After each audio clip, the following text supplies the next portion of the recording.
Bueno, y estamos con el doctor César Azabache, ex procurador, para conversar de este tema de las colaboraciones eficaces, un proyecto que está el día de hoy en la agenda del Pleno, aún no se ha tocado, y otros temas claves. Doctor Azabache, ante todo, muy buenas noches. Omar, ¿qué tal? Buenas noches. A ver, doctor, haciendo un poco de memoria, porque ya resulta algo confuso. Recordando, el propio Ejecutivo presentó hace algunos meses un proyecto de ley que limitaba justamente o penalizaba a jueces y fiscales por la filtración de información durante investigaciones. Sin embargo, este proyecto es diferente. ¿De qué se trata? Primero es importante ubicarnos. Sí, en realidad están acumulando proyectos que tienen diferente origen y que corresponden a otras coordenadas de tiempo. Voy a comenzar diciendo que entre la comunidad de especialistas nadie está promoviendo ninguna reforma a los procedimientos de colaboración eficaz. Digamos, básicamente están funcionando. Hay problemas en las fiscalías, no solo con estos casos, en la cantidad de tiempo que toma arribar a la solución final, al acuerdo o a la sentencia, como luego un acuerdo, pero en general los procedimientos están funcionando. Lentos, pero funcionan. Lentos, pero funcionan. Entonces, las iniciativas que se están acumulando suponen la intervención de fiscales que no están a cargo de las negociaciones, los fiscales coordinadores, que es una idea que proviene de las discusiones que se desarrollaron alrededor de los casos de los cuellos blancos. Están en la sobrepenalización de las fugas de información, que en realidad corresponden a delitos que ya están sancionados en la ley. Es decir, en este proyecto está incluido tanto mayores candados a la colaboración eficaz o subir la valla para la colaboración eficaz y también el tema de penalizar filtraciones. Y yo no usaría la palabra candados, porque en realidad son límites de papel. No ¿Cómo así? funcionan. ¿Qué es lo que ocurre?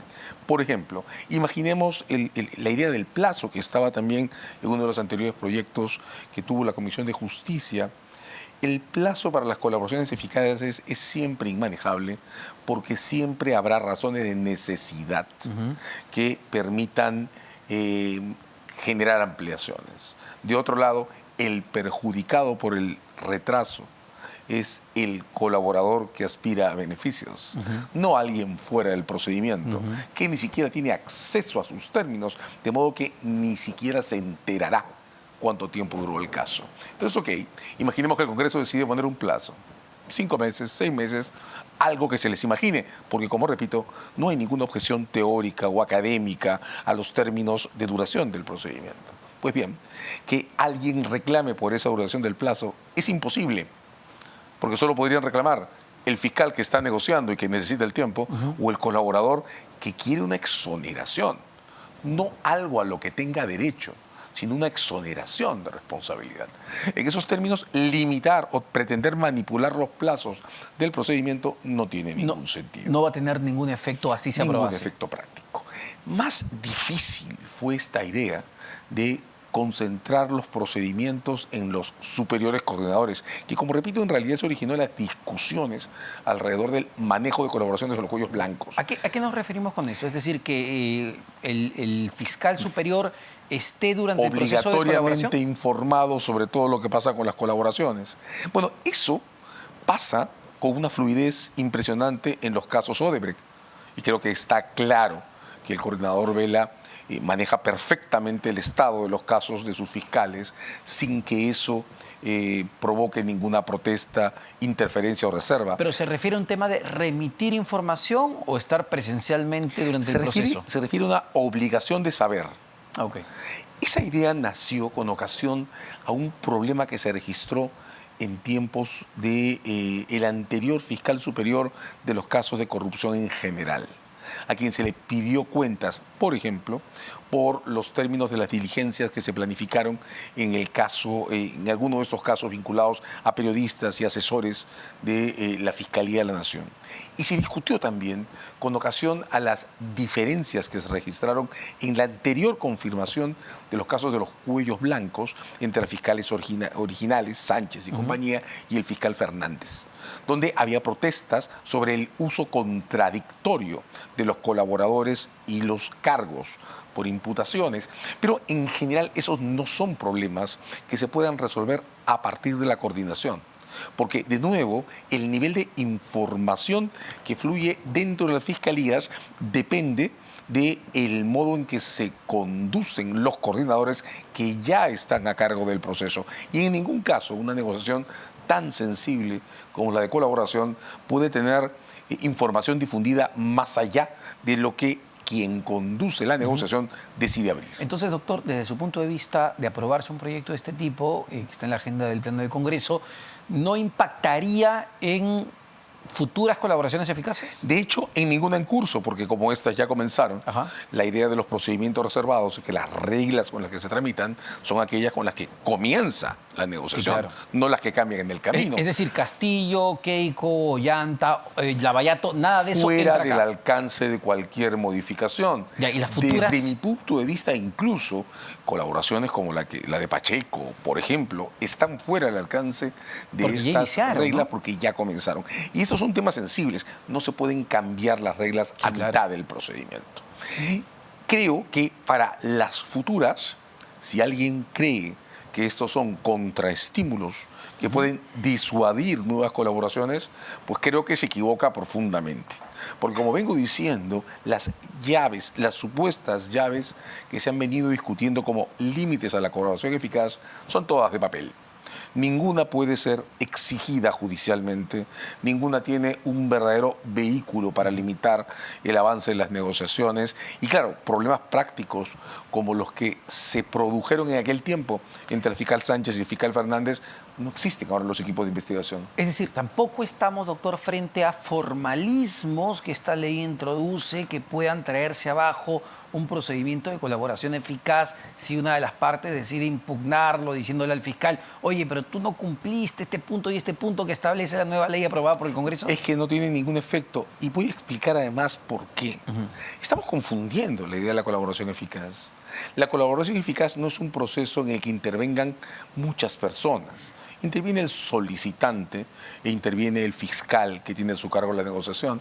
Esto se abre solo para un juez en una audiencia reservada cuando las negociaciones sobre eximentes han terminado. Pero notemos esto, en esa audiencia lo que se lleva al colaborador es el eximente que le aprobaron. Lo que llega luego a un proceso son evidencias que no dependen del acuerdo, sino de su propia consistencia como evidencias y eventualmente testimonios que no se prestan causalmente porque el acuerdo está aprobado y que incluso se pueden prestar en algunas condiciones sin que el acuerdo esté aprobado. De modo que en realidad, insisto en decirlo, estos límites son candados de papel. Imaginarios, de algún modo. Sí.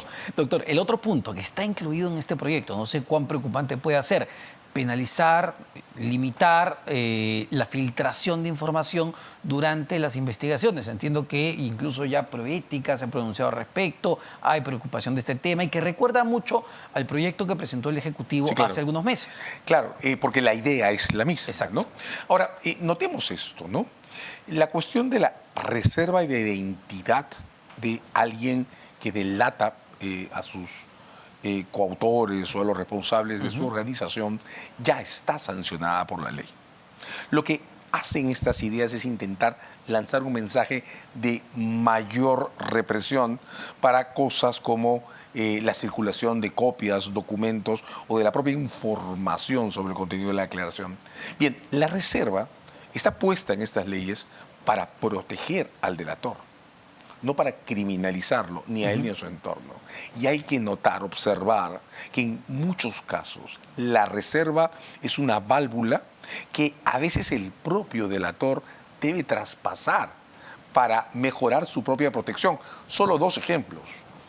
Las grabaciones del caso de los cuellos blancos, las originales, Sí, claro. trascendieron a los medios para proteger esa investigación cuando estaban tratando de robar o manipular los audios o clausurar la investigación. Y ahí recuerdo, usted lo tendrá más fresco probablemente, el fiscal supremo de ese entonces, Víctor Raúl Montesa, si no me equivoco, ¿verdad? Víctor Raúl Montesa designó o envió a sus adjuntos para ir a IDL a retener, a capturar la información. la información. Y de hecho, en el momento en que se produjeron las filtraciones, La noticia que acompañaba las filtraciones es que desde las fiscalías supremas, las que luego fueron separadas, cerradas por por las propias investigaciones de estos casos, se estaba intentando remover a los fiscales, cambiarles la competencia, sustraer el material, obligarlos a reportar el contenido. Y claro, las filtraciones lo que lograron hacer fue proteger la investigación. Hace poco, distancias sean registradas, la señora Karen López ha dicho que a mitad de una diligencia la amenazaron de muerte y pusieron algunas semanas después una granada o algo semejante en la puerta de su casa.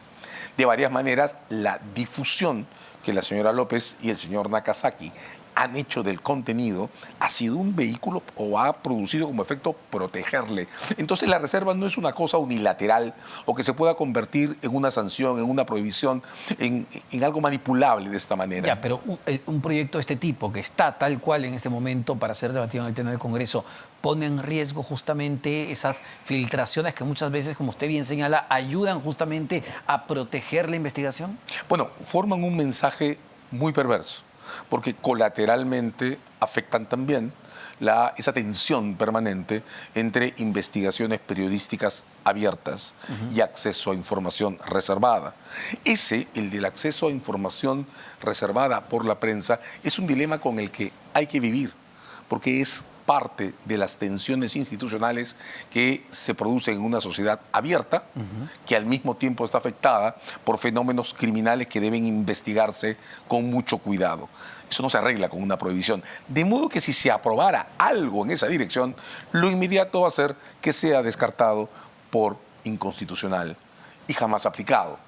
Como vengo diciendo, ninguna de estas llaves pretendidas va a causar efectos prácticos jamás, ni de desestimulación ni de falta de uso. La que no sea descartada por inconstitucional simplemente jamás va a funcionar. Pero doctor, es decir, ¿usted no cree que a partir de un proyecto de este tipo se termine procesando, se termine criminalizando a periodistas, a jueces, a fiscales? Yo creo que un proyecto de este tipo genera una alarma y una alerta a la que hay que contestar, porque forma un clima de restricción en el ejercicio de la prensa independiente que mira este tipo de casos.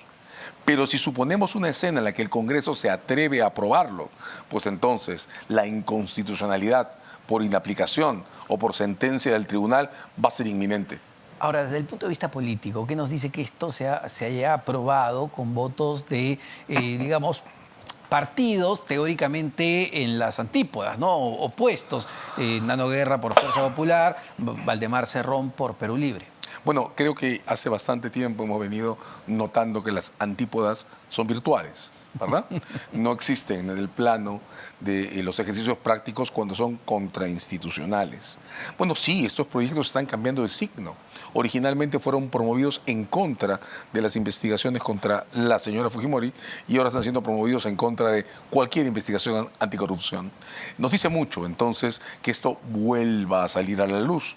Pero notemos también que estamos en una escena en la que los mensajes ambiguos, los mensajes sobre impunidad, los intentos de interferencia, están tratando de normalizarse y de convertirse en asuntos frente a los que ya no reaccionemos desde la comunidad, que los tratemos como si fueran cuestión cotidiana.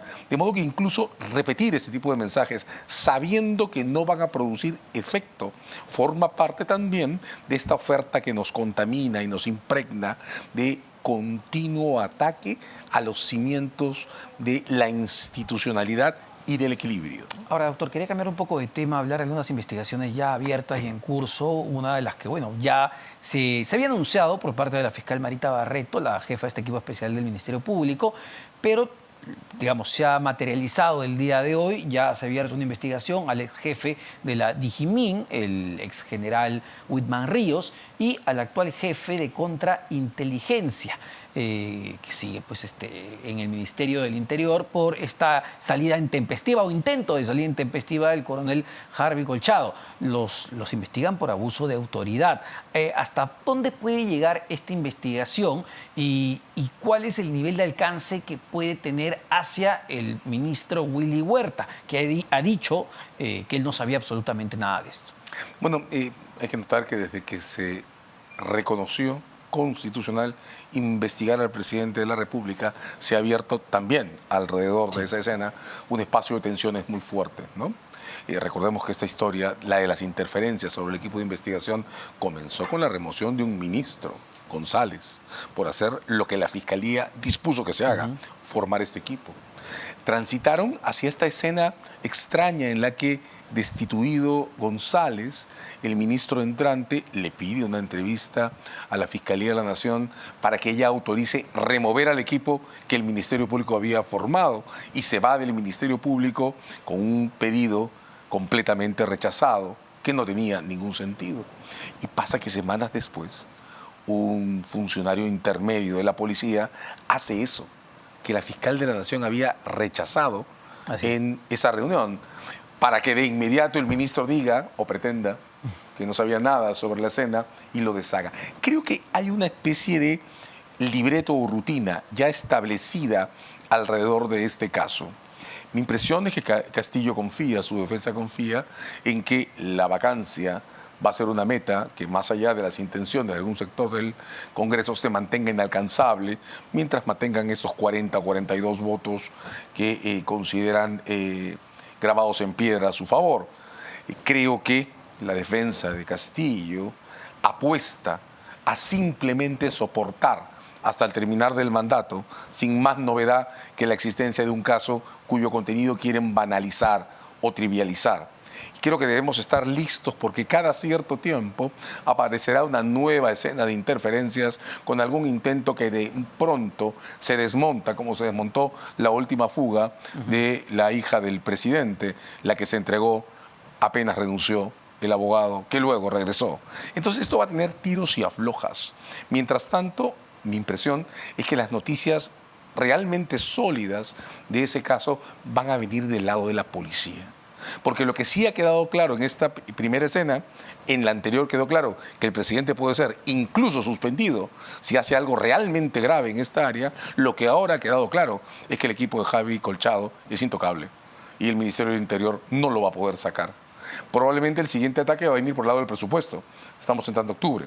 El presupuesto de la República se aprueba en este tiempo. Sí. Probablemente lo que haya sea un intento por asfixiarlo en recursos.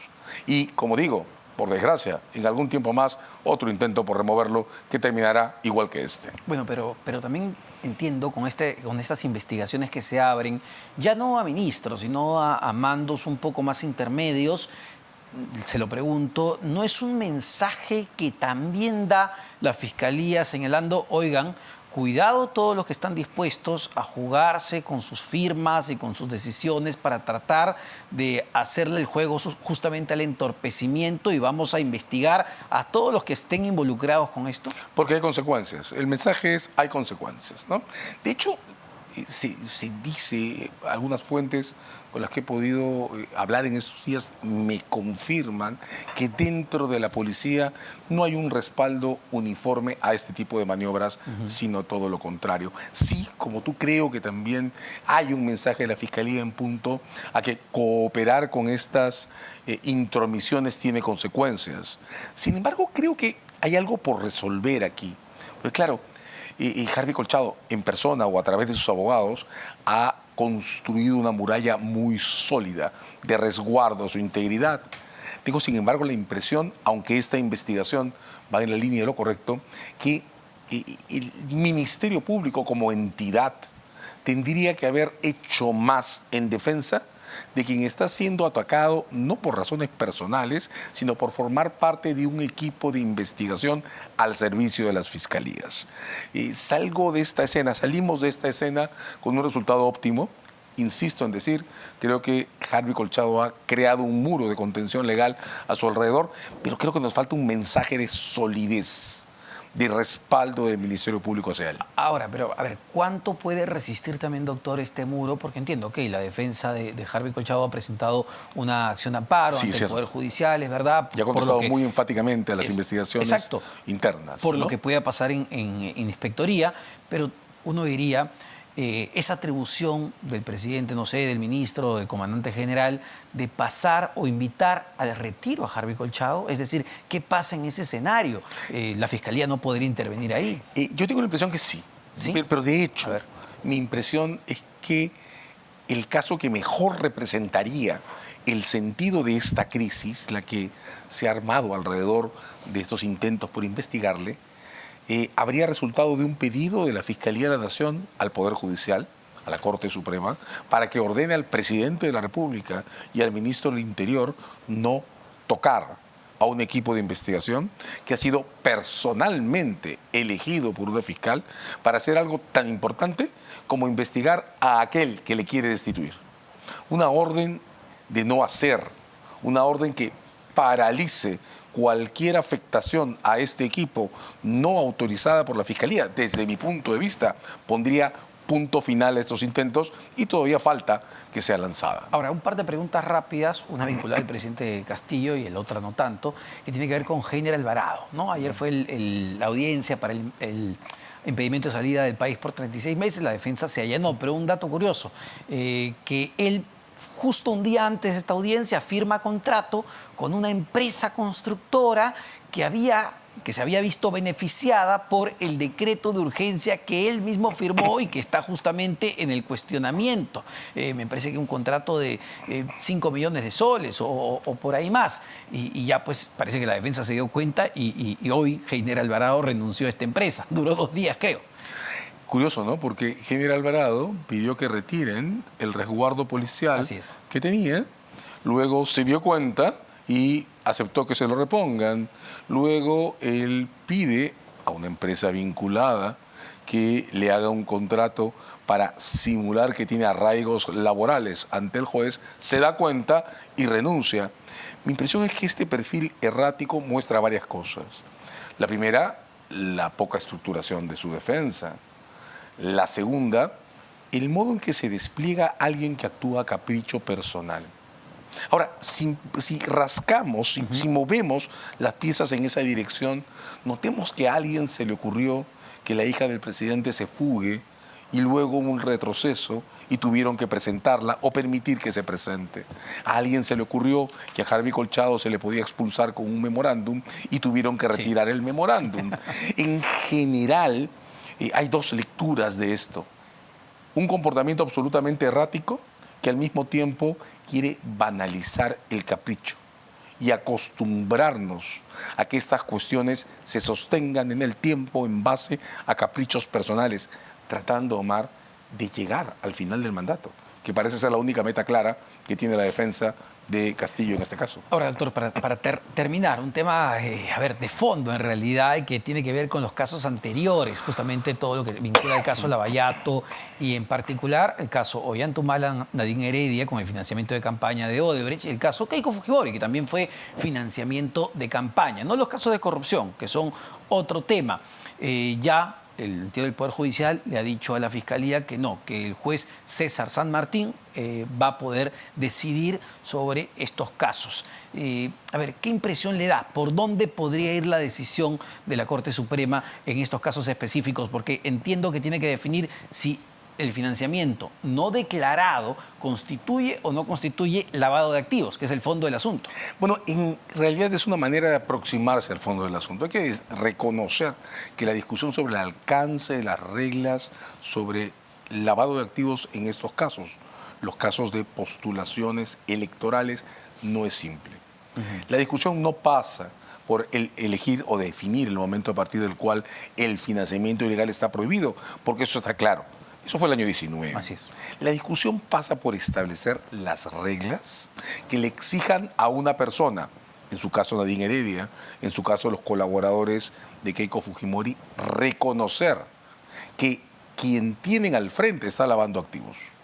La pregunta de los dos casos es si al momento de recibir dinero en efectivo, en condiciones clandestinas, ya sea Nadine Heredia o los colaboradores de Fujimori, debían o no haber notado que la operación denotaba que Odebrecht les entregaba dinero ilegal. La pregunta es sobre el conocimiento, sobre qué se le debe exigir a una persona que acepta reunirse con otra a puertas cerradas para recibir dinero en efectivo, en condiciones en las que termina siendo que Odebrecht en efecto tenía la lavandería. Entonces las preguntas son, en el 2010, Humala, Heredia o los colaboradores de Fujimori o la propia Fujimori podían haber reconocido de alguna manera o sabido que Odebrecht manejaba una lavandería de dinero? La apuesta de la Fiscalía es que sí. Y lo que la Fiscalía sostiene no es solo que sí lo supo o sí lo supieron, sino que además pueden probar en juicio que lo sabían. La apuesta de la defensa es que esta no es una discusión sobre pruebas, sino que es una discusión sobre el alcance de las normas y que no se necesita un juicio, es lo que dicen ellos, para delimitar las reglas de forma que quede claro que esto está más allá de lo prohibido, nos guste o no. Lo que la Suprema tendrá que decidir es si esta es una cuestión sobre pruebas a debatir en juicio o es una cuestión solo sobre el significado de las normas que puede ser resuelta antes del juicio. Es una discusión muy profunda, muy fuerte, y yo veo con muchas expectativas el fallo que la Suprema va a dictar y creo que hay que aceptarlo, diga lo que diga. Claro que sí, va a marcar, entiendo, ya toda una... Un antes y un después. Exactamente. Muchísimas gracias, doctora Azabache, Encantado, por esta entrevista. Tremendo análisis. César Azabache, ex procurador. Vamos rápidamente a una pausa. Venimos para conversar con el ministro de Educación, Rosendo Serna, porque finalmente las becas de Beca 18 para el próximo año, nos dijo, están garantizadas. Venimos con eso.